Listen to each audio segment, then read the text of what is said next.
Mélangé et prêt, il ne reste plus qu'à enfourner et le gâteau salé est déjà fait. Je vais commencer par utiliser 300 g de saucisse calabraise, un ingrédient qui apporte beaucoup de saveur à la recette.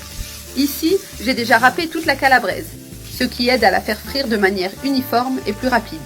Je mets un peu d'huile dans la poêle chaude et j'ajoute la calabraise à feu moyen en remuant bien jusqu'à ce qu'elle soit dorée.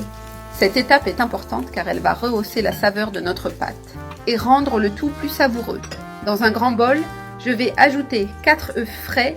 Je mélange bien les œufs jusqu'à ce qu'ils soient bien intégrés.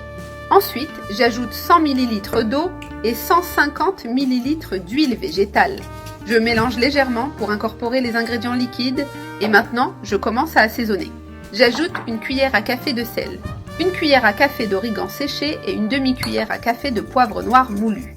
Je mélange à nouveau, puis j'ajoute 2 tasses de farine de blé tamisée, petit à petit pour éviter les grumeaux. Je mélange avec des mouvements enveloppants, jusqu'à obtenir une pâte lisse, homogène et de bonne consistance. Toute la farine est déjà incorporée, et maintenant la pâte a une texture douce mais ferme. J'ajoute 100 g d'olives vertes hachées, 100 g de parmesan râpé, et aussi 100 g de mozzarella en morceaux pour qu'elle fonde pendant la cuisson au four. Cette combinaison est spectaculaire.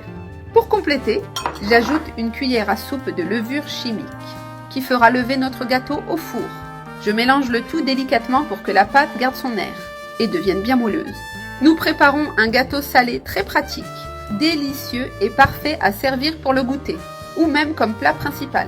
Il est maintenant temps d'ajouter la calabraise frite que nous avions réservée dès le début.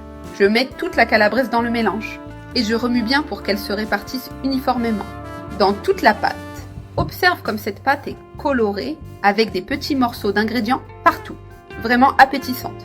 Je transfère tout le mélange dans un moule préalablement beurré et fariné avec de la farine de blé. Je répartis bien la pâte dans le moule pour qu'elle soit bien nivelée, sans défaut sur les côtés. Et regarde comme il est facile de préparer une recette maison. Savoureuse, pratique et parfaite pour n'importe quel moment de la journée. Avec une spatule, je lisse la surface pour que le gâteau soit bien uniforme avant de l'enfourner. Cette pâte a une texture ferme.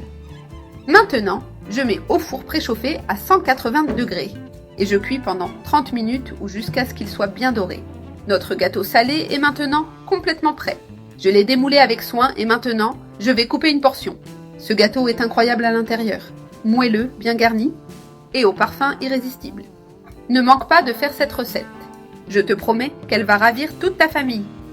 Je place la portion déjà coupée dans une belle assiette pour servir. Et regarde